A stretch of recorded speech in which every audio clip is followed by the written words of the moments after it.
Porque todo es cultura y porque somos radio. fmradiocultura.com.ar. Comenzamos Cultura en Imagen. Quédate hasta las 23 junto a Pablo De Vita y entérate de todas las novedades del séptimo arte.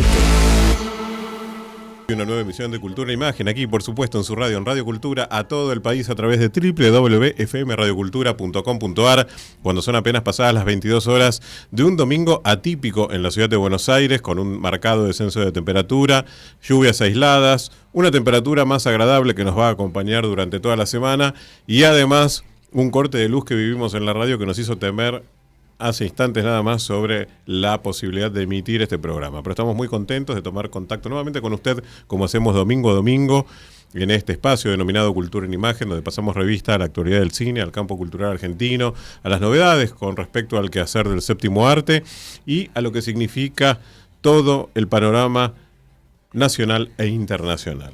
Estamos transmitiendo, como es habitual, desde los estudios de Radio Cultura en el barrio de La Recoleta, y con una semana que realmente ha pasado de todo, ha tenido múltiples eventos, ha estado el Día Nacional de Irlanda, la fiesta de San Patricio, saludamos al embajador Jerome McCoy y a toda la gente de la Embajada de Irlanda, país que ha nutrido el cine como pocos realmente, y que de la mano de San Patricio también nutre lo que significa un día atípico que mezcla lo que es el ambiente diplomático con una celebración de raíces absolutamente populares.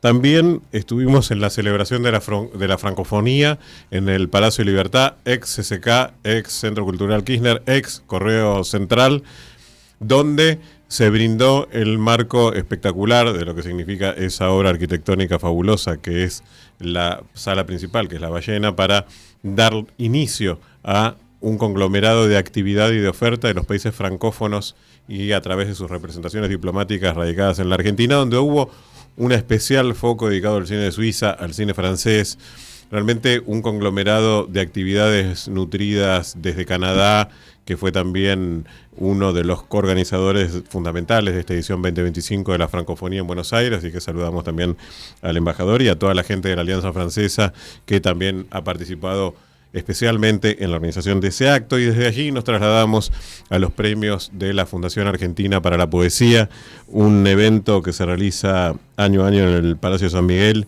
y que reúne a un mundo que parece ya olvidado, pero que es el de los poetas, particularmente Rubén Balseiro, gran premio de honor de este año, y sobre todo la figura maestra y rectora de un nombre que yo quiero hacer distingo porque quiero hablar de Antonio Requeni, sobre todo a partir de la biografía escrita por Axel Díaz Maimone. Antonio Requeni, La bienaventuranza de la literatura, con prólogo de Pablo de Santis, de Vinci Guerra, Hechos de Cultura y la Fundación Argentina para la Poesía. Un libro que pasa revista además a lo que significa un nombre fundamental del periodismo cultural argentino, un gran poeta, un gran narrador, una figura fundamental de lo que es la fragua cultural argentina. A mí me gusta mucho siempre encontrarme con Antonio, que ya tiene 90 y largos, porque es uno de los pocos testimonios que quedan de un lejano pariente que he tenido, Pablo Rojas Paz, que fue con Borges, fundador de la revista Proa, y realmente que me encanta siempre hablar con Antonio, porque siempre tiene algún recuerdo y alguna anécdota, y sobre todo este libro de conversaciones repasa lo que significa prácticamente la memoria cultural de un siglo. Es un placer para mí presentar este ejemplar y hablar de este ejemplar aquí en la radio, porque fue como una especie de prólogo a lo que va a ser una presentación próxima que va a tener con el biografiado Antonio Requeni y el autor Axel Díaz Maimone, que va a ser prontamente, y a lo cual vamos también a hacer referencia en este espacio. Y además, hablando de lo que significa esa mixtura y esa comunión tan necesaria y tan original y tan permanente y tan presente entre cine y literatura, quiero destacar lo que va a acontecer el próximo jueves en la ciudad de Buenos Aires, porque se va a desarrollar un homenaje por el centenario de Octavio Paz y además a 35 años del Premio Nobel de Literatura, y a 111 años de su nacimiento. Ahí se va a proyectar el cortometraje Octavio Paz, El lenguaje de los árboles, de Claudio Isaac, y participarán los poetas Rafael Felipe Oteriño, Santiago Silvester y Horacio Sabajauregui. Esto va a ser este jueves próximo, 27 de marzo, 18 horas, Salón Auditorio, anexo A de la Cámara de Diputados de la Nación.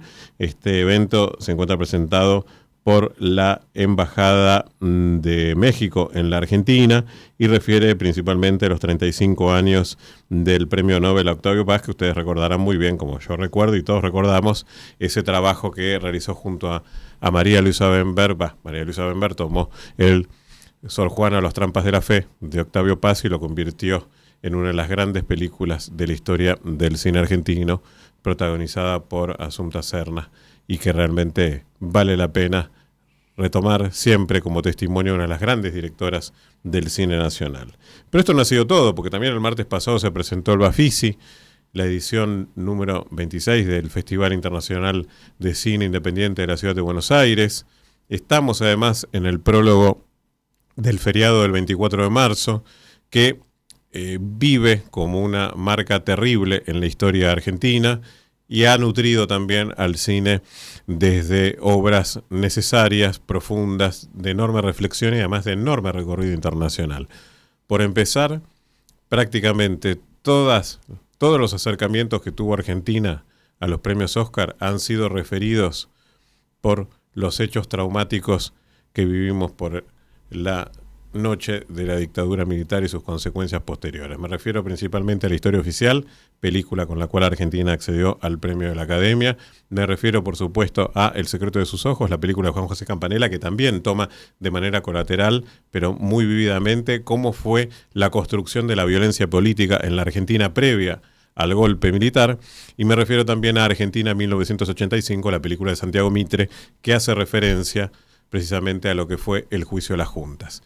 Desde ese conglomerado reconocido por la Academia de Hollywood a través de nominaciones o estatuillas, podemos hacer un amplio abanico de películas que refieren a la memoria, a la identidad y sobre todo a lo que significó esa marca tan dura, triste y traumática en la historia. Y es por eso que hacemos eco de ese nunca más, para que nunca más vuelva a interrumpirse lo que significa la necesaria vigencia institucional y democrática en la Argentina. Recordemos entonces, desde este lugar, el 24 de marzo, uniendo el cine con la memoria. Pero la memoria del cine también nos refiere a lo que ha significado el Bafisi. Y hablando del Bafisi en esta noche de película, de la mano de Agustín Romero en Operación Técnica, vamos a compartir un fragmento de lo que dijo su director artístico, Javier Portafus, en la mañana, muy mañana, del martes en la Sala Leopoldo Lugones, donde se brindó la conferencia de prensa de la próxima edición del festival. Lo escuchamos. Bueno, gracias, Gabriela. Lo del premio, ya que fue lo último que dijo Gaby, lo del premio es así, se llama Gran Premio de la Ciudad de Buenos Aires al mejor largometraje argentino de las 3 competencias oficiales. Ese premio no existía y es un premio que, bueno, creemos que puede ayudar al cine argentino en este momento. Y bueno, competirán 18 largometrajes, que son 14 de la competencia argentina, 3 de la competencia de vanguardia y género y 1 de la competencia internacional, por ese gran premio. Va a haber un jurado especial.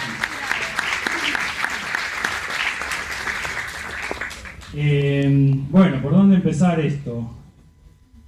La cantidad de días es más. La cantidad de salas es más, la cantidad de funciones es más. Nosotros tenemos este año 641 funciones, 50 de las cuales, esto vuelve algo, 50 de las cuales son funciones privadas de prensa, jurados, distribuidores, etc. 50 funciones. Del 1 al 10 de abril, o sea, empiezan el 1, el día que es la apertura, ya hay 5 funciones de prensa. Esas van a ser en una sala específica, solo va a haber funciones de prensa, jurados y mercado ahí. Así que van a estar prácticamente todas las películas y cortometrajes de las 3 competencias, más la película de clausura, que todavía no la anunciamos.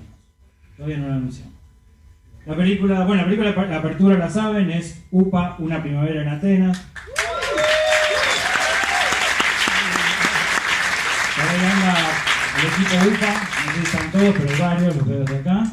Muchísimas gracias. Nosotros en nuestra jerga interna era UPA 4, porque es la cuarta, pero bueno, se llama UPA, una primavera en Atenas. Y la película, bueno, empiezo por la apertura y después sobre la clausura. La apertura UPA, que es la cuarta película, incluye también que vamos a dar las 3 UPA anteriores. La primera UPA, recordemos que ganó la competencia argentina allá por el año 2007. Yo era muy chico, no me acuerdo. Mentira, la vi en la privada que hicieron en la Avenida Santa Fe, en un microcine. Y esa película vamos a darla en 35 milímetros. ¿Sí? Así que ahí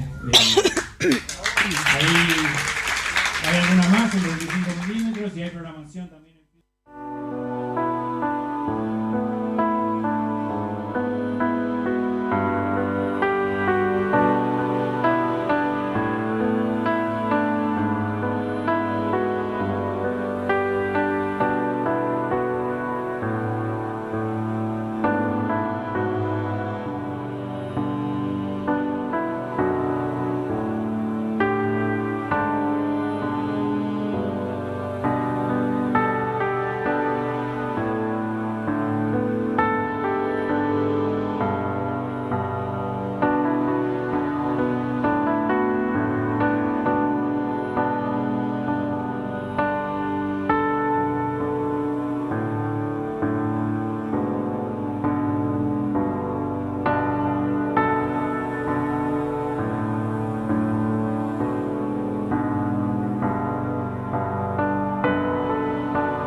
Y estamos compartiendo en esta noche de domingo la música de Alcaraz con Me Fumé y la banda de sonido de El beso de Judas, la película de Martin Murphy, que se va a estrenar este jueves y que retoma una senda histórica necesaria e importante, construida con un devenir tan legendario para el cine argentino, que es el del policial, el del thriller, donde el cine argentino ha constituido marcas legendarias y donde se instaura la voz de Martin Murphy a propósito de este nuevo estreno del cine nacional.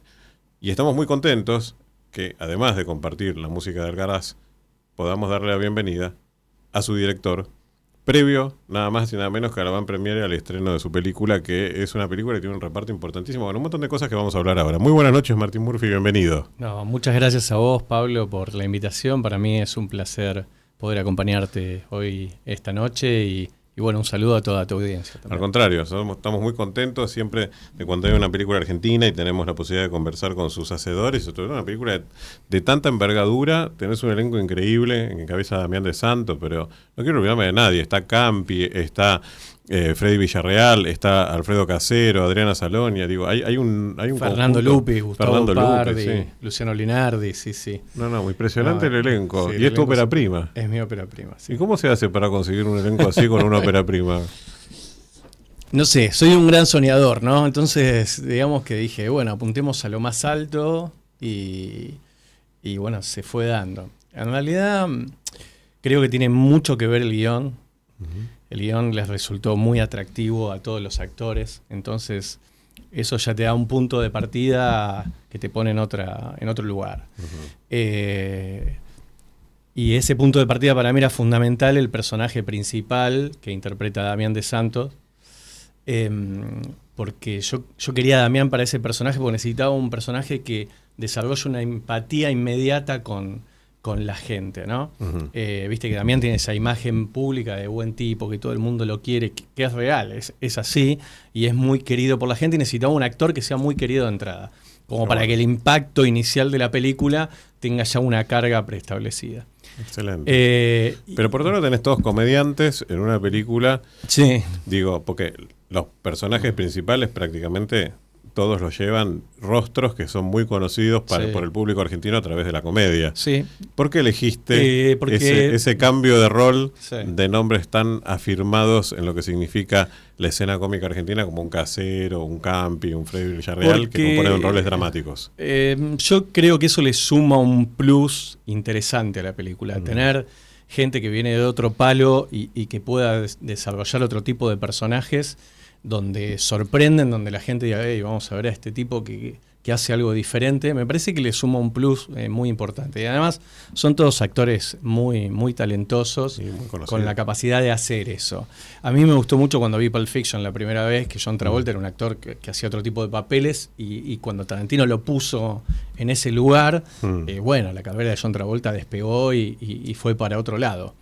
Y un poco copiando eso, no es que necesite despegar la carrera de Alfredo Casero ni de Campi, son todos actores consagrados, ni de Freddy, pero sí me parecía interesante darle otra cosa al público. Qué bueno.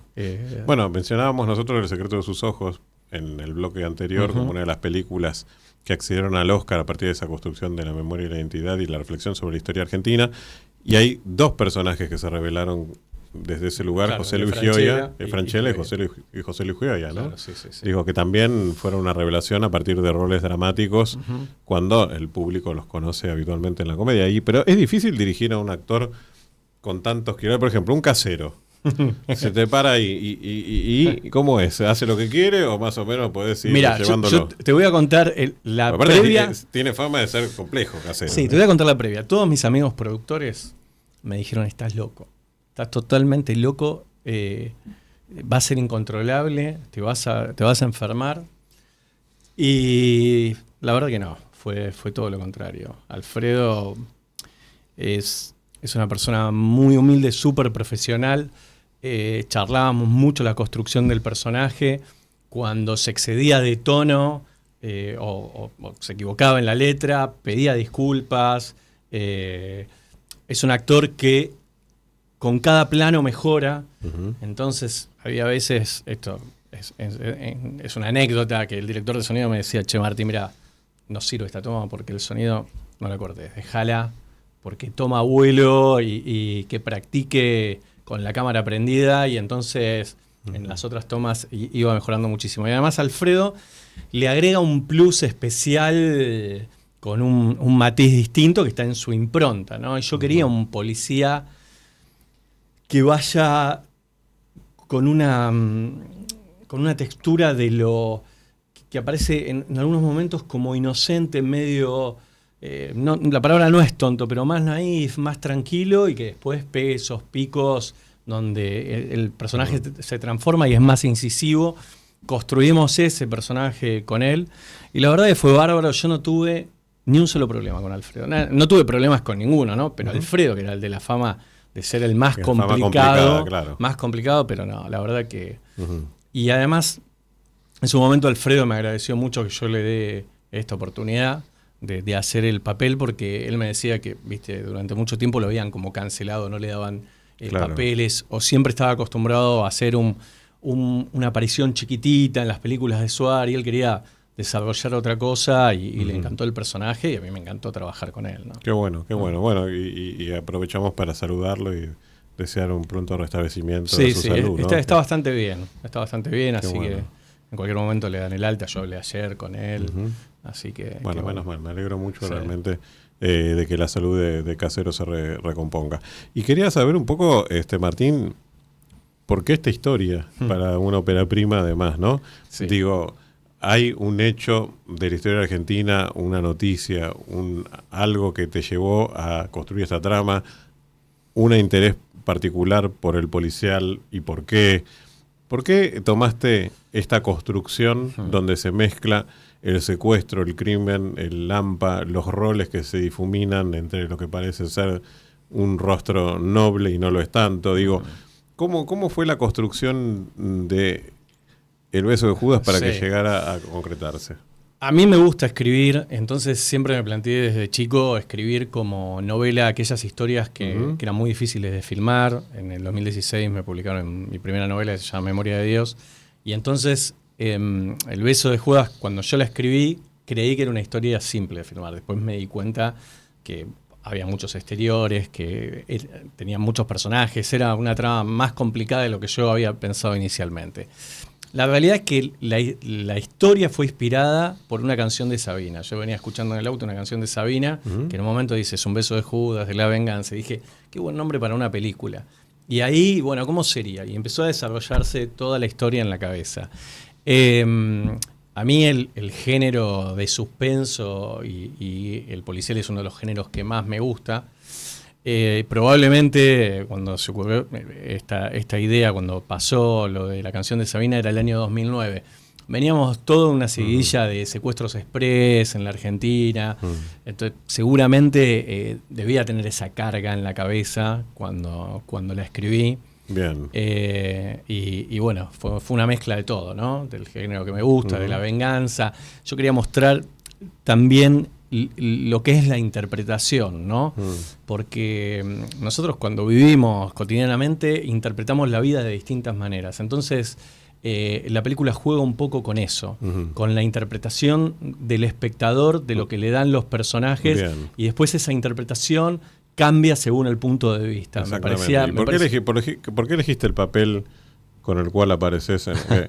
Yo quiero aprovechar a la audiencia que lo invitamos especialmente antes del estreno para que precisamente usted tenga la oportunidad de acercarse al cine y ver El beso de Judas, pero además para que no lo odie después si venía al domingo siguiente, porque es como dice mi querida embajadora de México, el malo de Malolandia. Entonces yo quería saber un poco por qué elegiste situarte dentro también del set. Me gustaba el hecho de poder hacer un personaje de la película.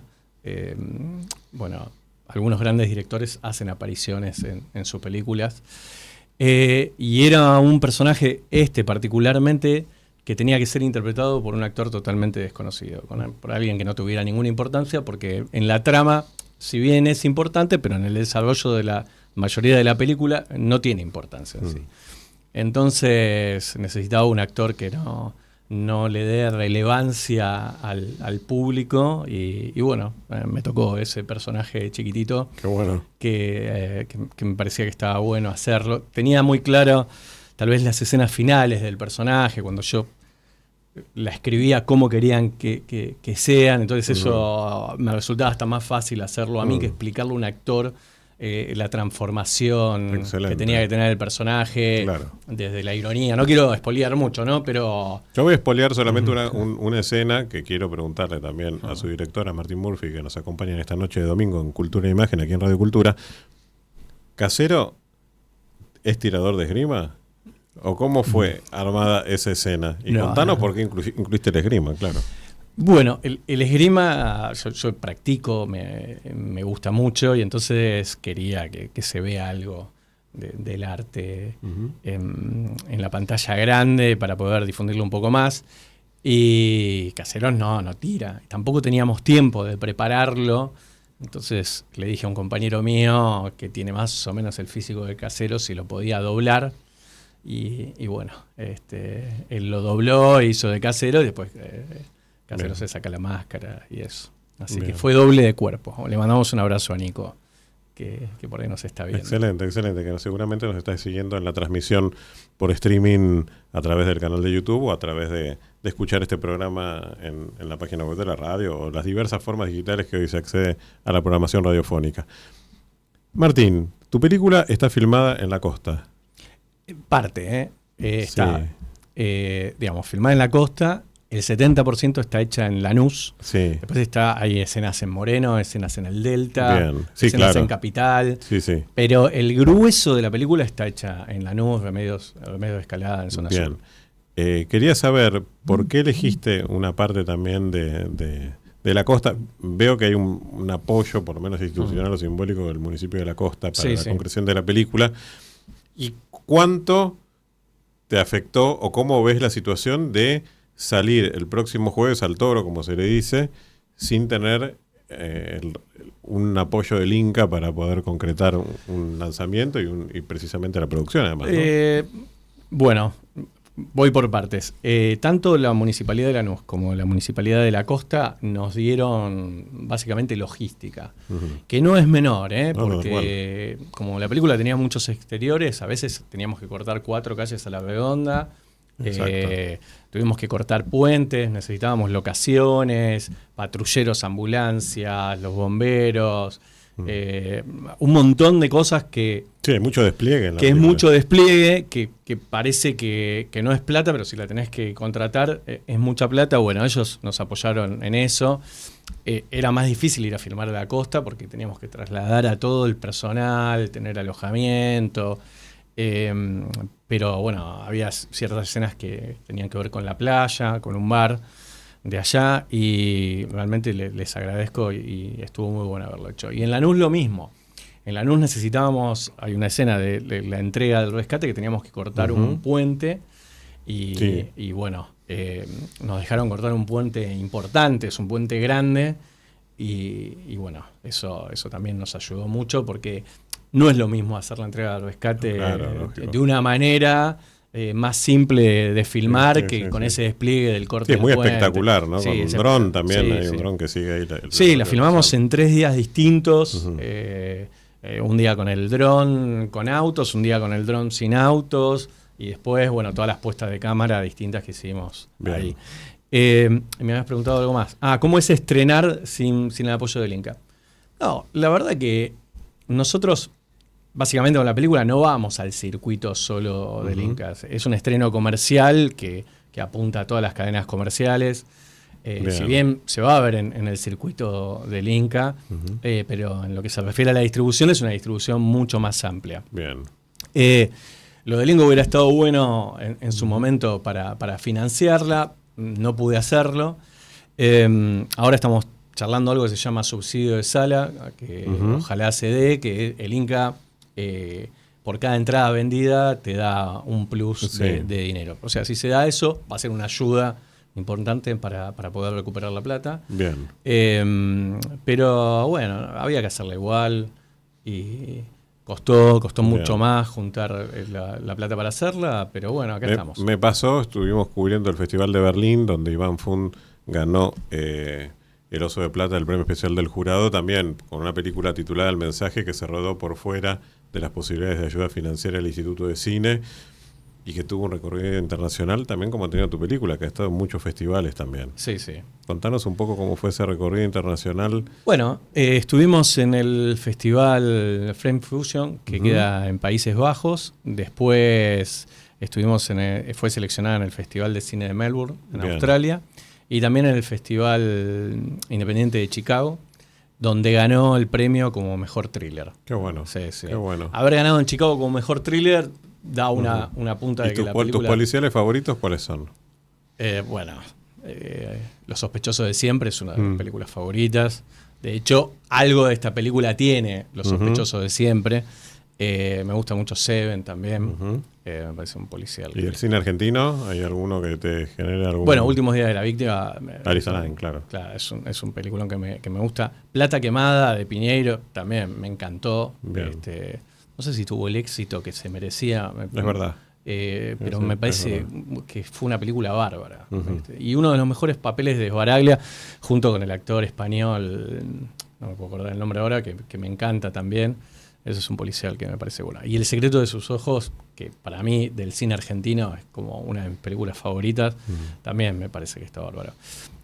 Si bien Nueve Reinas no es un policial, es tradicional. Tradicional, tiene un poco de esa narrativa que también es como una película icónica del cine argentino. Tal cual. Seguramente me estoy olvidando de alguna que después me voy a acordar, pero el cine argentino a veces nos trae películas de este género que son interesantes. Y por último, para que nuestros oyentes tengan la posibilidad de acceder a El beso de Judas, que tiene un elencazo, realmente un elencazo.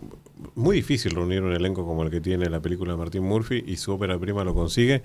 Más allá del elenco, que ya se vende solo, vende en estos 15 últimos segundos de entrevista de por qué el oyente tiene que ir a ver tu película. Bueno, mira, muchas veces se dice, aguante el cine argentino, vamos a apoyar el cine argentino. Está todo bien, me parece bien eso, apoyamos el cine argentino. Pero vayan a ver la película porque se van a ir más felices de cómo entraron al cine. Me parece que la película tiene una impronta distinta, es una película que sorprende, es una película que no tiene escenas de relleno, que atrapa al espectador constante, que lo mete en una tensión de adivinar por dónde viene el malo de la película y dónde viene la traición.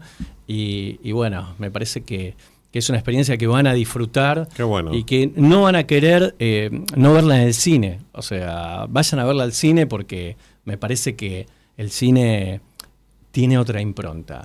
Tiene algo totalmente distinto que verla en la tele, en la casa. Y lo van a disfrutar. Y va a pasar otra cosa. Cuando salgan del cine, si van en pareja o con amigos, van a debatir sobre la película. Que hace mucho que esto no sucede cuando ves una película de tramas más simples. Acá van a salir del cine y van a decir, pero por eso tal personaje hizo tal cosa y tal otra. Que al principio, en la primera lectura, uno no lo ve, pero después cuando va para atrás en la película se da cuenta por qué las acciones de cada personaje, por qué le dijo esto y no le dijo lo otro. Y me parece que va a generar un debate divertido. ¿Dónde estudiaste cine? En ningún lado estudié cine. ¿En serio? Sí. Estudié publicidad en El Salvador, Wow. pero no estudié cine en ningún lado. Wow. Sí. O sea, ¿mucho más desafío o no? Yo te digo la verdad, para mí es algo que me sale muy natural y es simple, ¿viste? En el rodaje, el segundo día vino Damián y me dice, esto te lo cuento con confianza, me dice, qué bien que dirigís, me dice, porque yo no sabía si me estaba tomando el pelo o me lo decía para darme más ánimo. Y me dice, yo quiero trabajar siempre. Me dice, cada vez que hagas una película, quiero aunque sea un papel chiquitito. Excelente. Y a mí después, viendo el junket de prensa y eso, todos los comentarios de los actores, lo que decían es que soy un tipo tranquilo, relajado. Y para mí es esa simpleza, ¿viste? Bueno, te esperamos ya con la segunda película, con Damián de Santos seguro, porque dijo que va a estar. Algún papel le voy a meter. Así que, pero por lo pronto, El beso de Judas de Martín Murphy, estreno nacional de este jueves en las carteleras. Apoya el cine argentino y sobre todo cuando tiene realmente una película de género que tiene un elencazo y que realmente merece la pena aportar lo que significa la presencia del espectador en la sala de cine. Martín Murphy, muchísimas gracias por tu presencia en esta noche de Cultura en Imagen. Vamos a volver seguramente muchas veces con tu película y nos despedimos con más música de El beso de Judas, que va a estar presente desde este jueves en muchas salas del país. Muchas gracias. Muchas gracias a vos, Pablo.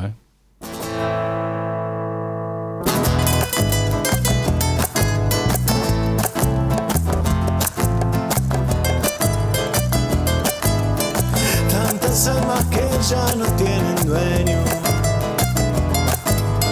tantas pesadillas en este sueño, tantas estadías en el infierno, cuando nada existe, cuando no hay Dios, tantos ciegos que ya no son de campanarios enmohecidos. Tanto Judas que ya no son amigos. Cuando pago el precio de la traición, todos esos rostros que son esquivos, ay, que son esquivos. Todos esos besos que ya no pido. Todos los amores son sometidos.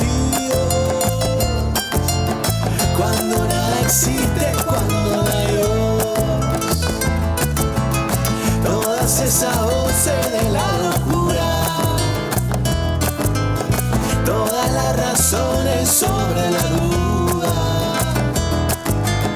Todas esas tramas de la venganza. Todas esas cruces sin religión. Ay, todo este fuego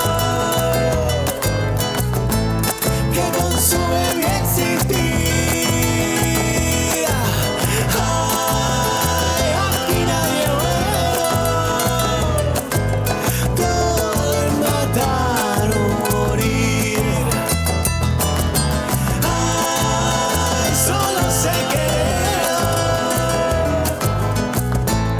las cicatrices de un faquir. Ay, todo este veneno te lo guardo para ti.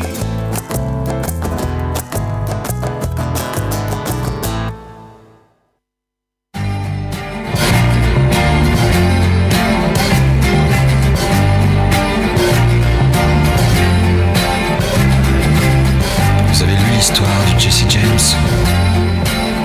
Ingresando a cafecito.app/Cultura en Imagen Radio, podés participar del Círculo de Amigos de Cultura en Imagen y asimismo asistir a los mejores eventos y participar de importantes sorteos, como formando parte del Círculo de Amigos de Cultura en Imagen a través de la app Cafecito, cafecito.app/Cultura en Imagen Radio. Forma parte del Círculo de Amigos de Cultura en Imagen, forma parte del cine y la cultura.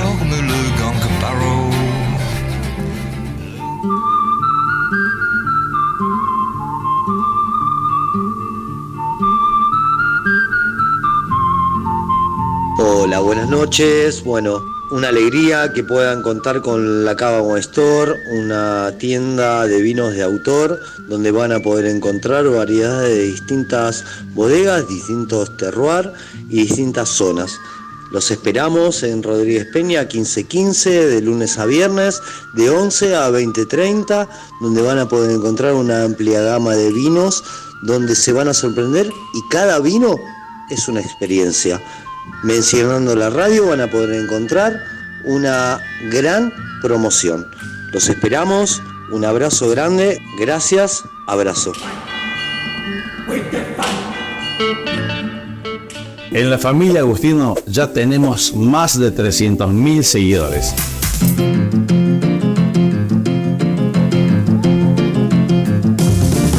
Bueno, y compartíamos antes de la tanda música de la película El beso de Judas, que se va a estrenar este jueves en las salas argentinas. Y estamos, como es habitual, brindando con todos nuestros invitados con los vinos de la Cava Wine Store en Rodríguez Peña 1515, donde usted puede conseguir, ya que este es un programa de cine de autor, los vinos de autor, lo que significa los enólogos que trabajan para los grandes proyectos vitivinícolas de la Argentina en sus trabajos personales. Y estamos con este Marioneta Petit Verdot de Mendoza, un vino realmente riquísimo que tiene esos tonos de mora, de caramelo, un vino realmente con un temple y un color y un gusto en boca riquísimo, que agradecemos a nuestros amigos de la Cava Wine Store en Rodríguez Peña 1515, donde usted puede acceder a este Petit Verdot y brindar como brindamos nosotros en la noche de Cultura en Imagen. Realmente estoy muy contento porque esto ha surgido casi de improviso, pero era una entrevista que quería hacer hace mucho tiempo. Por un lado, porque es uno de los grandes fotógrafos del Uruguay, un fotógrafo con una trayectoria inmensa en lo que significa además la cobertura del quehacer social y cultural, particularmente de la península, como solemos decir en Argentina, a la queridísima Punta del Este, pero además porque de su mano se hilvana el recuerdo mezclado con el recuerdo personal y la biografía de uno de los grandes nombres que hizo reír a generaciones de niños del Uruguay. Si tenemos uruguayos, que seguro hay que nos escuchan en esta noche de domingo, el nombre de Fosforito no le es ajeno. Quizá no tuvo esa marca tan fuerte de este lado del Río de la Plata como sí lo tuvo en la hermana República Oriental del Uruguay, porque realmente significó un nombre solamente comparable a un balá en la Argentina. Ese fue, para que el oyente que no conoció quién fue Fosforito, el impacto que ha generado Fosforito a través de las generaciones y en la conformación de audiencias jóvenes, menudas, del público uruguayo. Y por todo eso, y además porque realmente es un amigo de la casa, es una alegría recibir a Sergio Rezano en esta noche de domingo de Radio Cultura. Muy buenas noches, Sergio, bienvenido. Muchas gracias, buenas noches, Pablo, buenas noches, audiencia. ¿Cuántos años de fotografía, Sergio? Empecé en el año 66. Ajá. Un montón, creo que sí.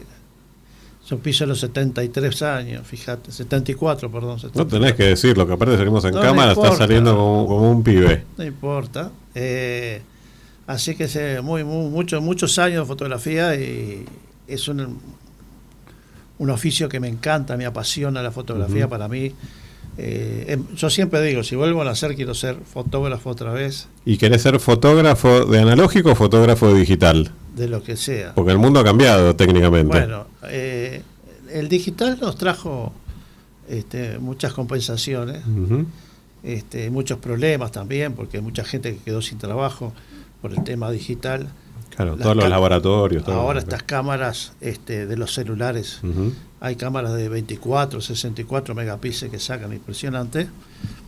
Y nada,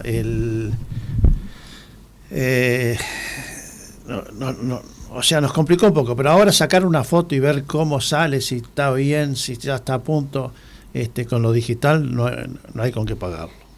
Contame, te voy a pedir tu oro, plata y bronce de estas décadas en el mundo de la fotografía.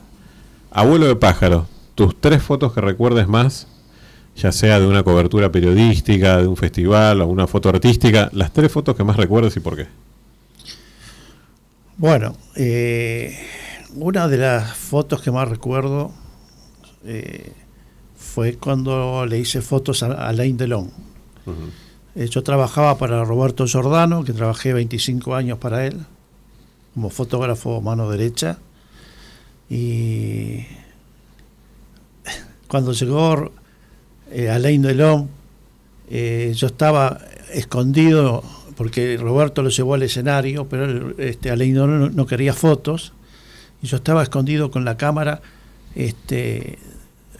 atrás de unas sillas, y ahí le hice unas fotos, pero me descubre, baja del escenario y me viene a buscar y me agarra de por acá y me dice: ¿por qué me estás sacando fotos?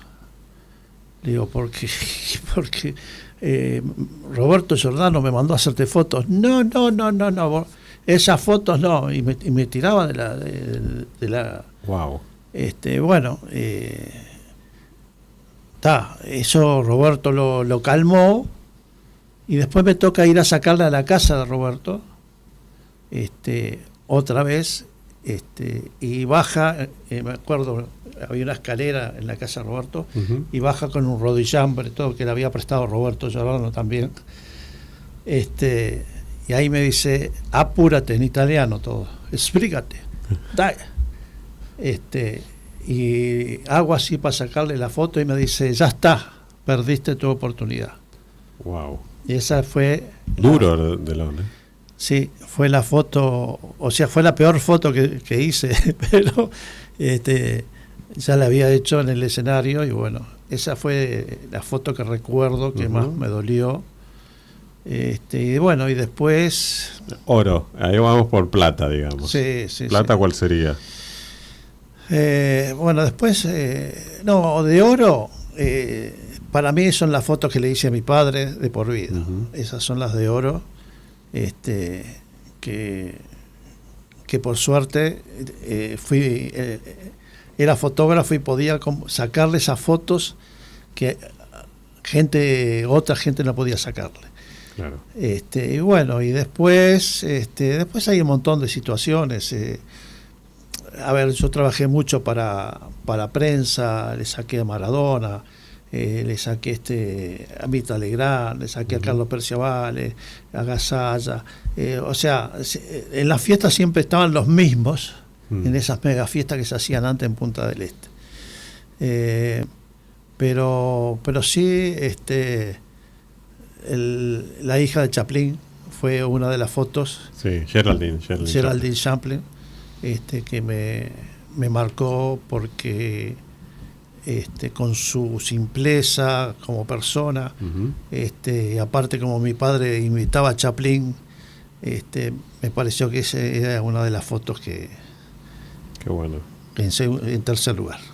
Qué bueno. O sea, oro tu papá, plata Alain Delon, sí, y bronce ese recuerdo para Geraldine Chaplin, que en buena medida también se entronca con la memoria de Fosforito, que ha sido tu padre, ¿no? Quiero aclararle a la audiencia, porque yo no develé este vínculo directo, pues Sergio Renzano es hijo del famosísimo Fosforito, y justamente desde ese lugar de tanta cercanía emotiva e histórica logró plasmar un documental hermosísimo sobre su padre. ¿Cómo fue y por qué te decidiste a realizar el documental sobre Fosforito? Bueno, es un debe que tenía, pero o sea, de principio manejábamos hacer un libro de la vida de mi padre, que era un actor cómico callejero, propagandista, se ponía un cartel en la espalda, y en el cartel decía, hoy Pablo de Vita, escúchelo, a tal hora, bueno, y ahí se repartía volantes aluciendo el lugar, ¿no? Vino marionetas, qué sé yo. Era en aquel tiempo, como no había lo que hay hoy, que es el internet, era digamos el internet de aquel tiempo. Claro. Entonces yo digo, voy a hacer un libro de la vida de él. Y bueno, yo tengo un amigo que es camarógrafo y editor en Montevideo, muy amigo, y me dice, ¿y por qué no hacemos un video? Vamos a hacer un videíto, mejor que un libro, que es más fácil. ¿Te parece que es más fácil? Sí. Bueno, ahí arrancamos para hacer un videíto, pero ¿qué pasa? El videíto ese precisaba un actor, y después del actor precisaba más actores, y después precisaba quién hiciera de Fosforito cuando era joven, y ahí arrancamos a hacer una madeja inmensa que nos llevó 5 años de producción y de dirección. Pero se ha presentado en un montón de sitios la película. Sí. Con mucha suerte. Hace poco en Estados Unidos, ¿no? Sí, estuvo en Estados Unidos. ¿Cómo ha sido? Contanos de Estados Unidos. ¿Tú la estrenaste? Acá en Argentina sí, la dimos también en la Alianza Francesa, pero quiero saber cómo fue lo de Estados Unidos. Estados Unidos fue en la ciudad de Queens. Qué bueno. Y auspiciado por la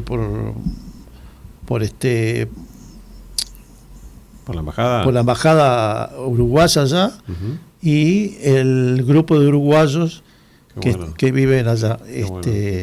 Y bueno, fue un éxito, porque dice, no, la gente veía imágenes de aquella época y se emocionó mucho. Dice, yo hace 40 años que no puedo ir al Uruguay, y esto para mí fue máximo. Y bueno, ver los ómnibus colectivos de la Onda, y ver todas esas imágenes de Uruguay, de Punta del Este, de Montevideo,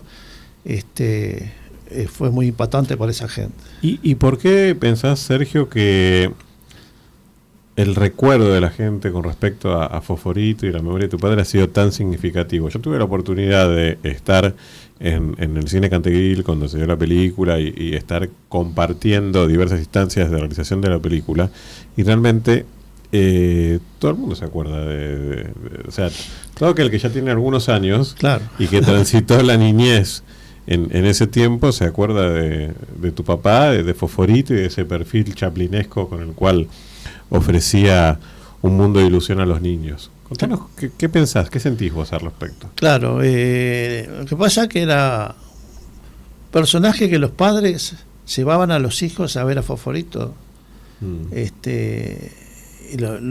Incluso por lo que han contado, había niños que decían, quiero ver a Fosforito, y los padres llevaban a ver si Fosforito pasaba haciendo su propaganda, y ahí mi padre sacaba el bombín, sí, y le hacía la seña así, y le daba la mano, y le hacía una mueca, y los niños quedaban fascinados con Fosforito. O sea, para los niños fue una leyenda, para los niños de esa época, ver a Fosforito era... ¿Que esa época se extiende entre qué años? ¿Entre qué años está...? Hubieron varias épocas, porque él comenzó a los 18 años. ¿En el año? En el 28. Año 28. En el año 28. Wow. ¿Y su trayectoria se extiende hasta...? Y se extiende hasta el 2006. Hasta el 2006. Incluso mi padre trabajó muchos años en Paraguay, iba a hacer la propaganda, en Brasil, y acá en Argentina veníamos con él a trabajar con Telecataplum. Claro, por supuesto. Mi padre tocaba huesos, sí, 2 huesos en cada mano, así. Yo tocaba cucharas. Después había un grupo que tocaba, uno tocaba el serrucho. Julio Frade era el que nos dirigía. D'Angelo estaba con nosotros también. Verugo, sí, Verugo Carámbula, fantástico. Tocaba un pito. Qué grupo inimitable, digamos. Sí, se llamaba Lingerísimo. Ajá. Antes de Telecataplum se llamaba Telecataplum, con Telecataplum. En Telecataplum. Sí. Y el lugar donde se producía se llamaba Caño Croto 14. Bueno, era toda una cosa fantástica de aquella época. Y veníamos acá, a Canal 13, Canal 11 a grabar. Pero que todo ese grupo de cómicos uruguayos dejó una marca absolutamente imborrable en el espectáculo argentino. A partir de Telecataplum y luego con Hiperhumor, fue un grupo que realmente revolucionó lo que fue aparte, el tratamiento del humor, ¿no? Era humor y no se necesitaba decir groserías y malas palabras como para hacer reír. Exactamente. Y eso es lo que lograba Telecataplum, Hiperhumor y todo eso. Exactamente. Ahora que estamos asistiendo a tantos recuerdos, bueno, por un lado tristes por lo que ha significado el fallecimiento de Antonio Gasalla, recordemos esa unión artística con Carlos Percivale tan fuerte y tan troncal para lo que ha significado en la escena de Las Dos Orillas, porque realmente uno nutrió al otro de una manera extraordinaria. Y además, hablando de el centenario de China Zorrilla que está transcurriendo en este año, quería saber cómo sentís desde el Uruguay esa relación tan fuerte que existe en el espectáculo argentino con respecto a lo que son los grandes nombres que han hecho una carrera inmensa en la Argentina, también provenientes de tu país, ¿no? Porque el Uruguay ha tenido marcas legendarias en el espectáculo argentino, lo sigue teniendo. Lo sigue teniendo, sí. Bueno, vos nombraste uno, Carlos Perciavale, Masi de la Cruz, bueno, China Zorrilla, ni hablar, Taco Larreta. Taco Larreta, claro. Bueno, tenemos una cantidad de uruguayos que han trascendido acá, y siguen trascendiendo. Muchísimo, sí. Siguen trascendiendo. Pero de todo eso te voy a decir que para mí en Argentina había para mí el capo cómico de Argentina era el Negro Olmedo. Sí, claro, bueno. Y para mí, de la fragua rosarina plena, para mí no hay otro. Nada que ver con la grosería que un poco él inventaba, pero tenía eso que... fue un actor de mucha utilidad. Eso que no tenía nadie. Al oyente que vea Una jaula no tiene secretos, que es una película de un ascensor que se queda trabado en un piso, que está protagonizada por Alberto Olmedo, es un trabajo extraordinario de Olmedo. Sí. Dentro de lo que es el drama, con matices de humor, pero es un drama y es extraordinario su trabajo. Es un gran actor fue Alberto. Gran actor, a mí me encantaba. Gran actor. Y bueno, y después Espalter del lado nuestro uruguayo, claro. Para mí sí, Ricardo Espalter fue lo máximo. Un nombre absolutamente fundamental. Dos cosas diferentes. Espalter total. Tenía otra manera de hacer reír. Un humor muy elegante. Muy elegante. Y realmente desde este lugar también queremos reivindicar justamente esas trayectorias que han hecho de este diálogo entre Argentina y el Uruguay una unión permanente, ¿no? Digo, porque realmente si hay algo que ha homologado de una manera insoslayable las dos orillas del Río de la Plata es la cultura y el arte, y desde ese lugar tanto lo que significa estos nombres de la actuación, el cine, la literatura, lo que ha significado el teatro de la Comedia Nacional con respecto a sus grandes artistas que emergieron desde allí, hicieron también un trabajo enorme en la Argentina, empezando por la misma China, como decía antes. Realmente no hacen más que celebrar la importancia del arte y la cultura para justamente el hermanamiento de los pueblos, ¿no? Y creo que en este caso, tanto lo que significa ese diálogo fecundo desde Argentina al Uruguay y desde el Uruguay a la Argentina se manifiesta sustancialmente, ¿no? Cierto.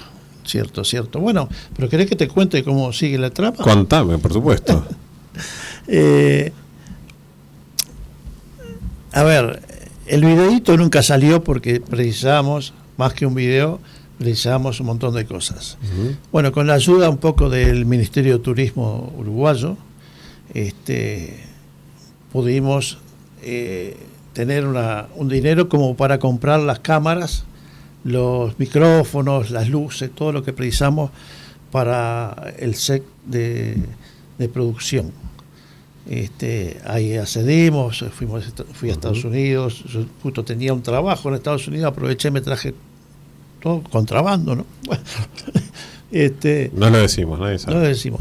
Y bueno, y ahí empieza la cosa. Ahí empecé con un bueno, ahí se nos había terminado la plata con todo lo que traje. Uh-huh. Y precisaba un actor que estuviera a la altura de Fosforito. Y bueno, y me incliné por el señor Nacho Cardoso, uh-huh. Coreógrafo, actor, uruguayo muy conocido, muy bueno. Y bueno, se lo fui a proponer, le dije que no había plata, a ver si él quería estar, y me dijo, es un honor poder trabajar en esta película, contá conmigo. Qué bueno. Y contá con nosotros, Sergio, por supuesto, para la permanente difusión de tu obra y particularmente de Fosforito, que realmente merece la visualización del público argentino, de aquel que lo conoce para recordar una época que indudablemente lo hace feliz, y de aquel que no lo conoce para descubrir uno de los grandes nombres del humor y de la escena del Uruguay, y que supo nutrir desde esa mirada absolutamente natural, ingenua, emotiva y elegante el ensoñamiento de tantos niños, y sobre todo una mirada al espectáculo y al humor inteligente, a la vez ingenuo y sobre todo profundamente emotivo. Sergio, muchísimas gracias por estar aquí presente en esta noche de Radio Cultura, en Cultura en Imagen. Estamos muy contentos de haber tenido esta entrevista. Quiero destacar que el homenaje a Octavio Paz del próximo jueves es con inscripción previa en cooperacionarg@sre.gov.mx. Cooperacionarg, o sea, Argentina, @sre.gov.mx, y allí ustedes van a poder acceder al homenaje a Octavio Paz que va a tener lugar en el Congreso de la Nación el próximo jueves, en ocasión del reconocimiento del aniversario del otorgamiento del Premio Nobel al gran autor mexicano. Punto final para esta emisión de Cultura e Imagen en esta noche de domingo, un poco accidentada con lo que hemos tenido, corte de luz y demás, pero bueno, aquí estamos, por supuesto, en el minuto a minuto de lo que significa el dial de Radio Cultura. Agradecemos a Agustín Romero en la operación técnica, y quedan ustedes en la compañía de la mejor música para esta noche de domingo, hasta que nos reencontremos dentro de 7 días con mucho más cine, mucha más actualidad, mucha más cultura y, por supuesto, imagen. Chau y muy buena semana.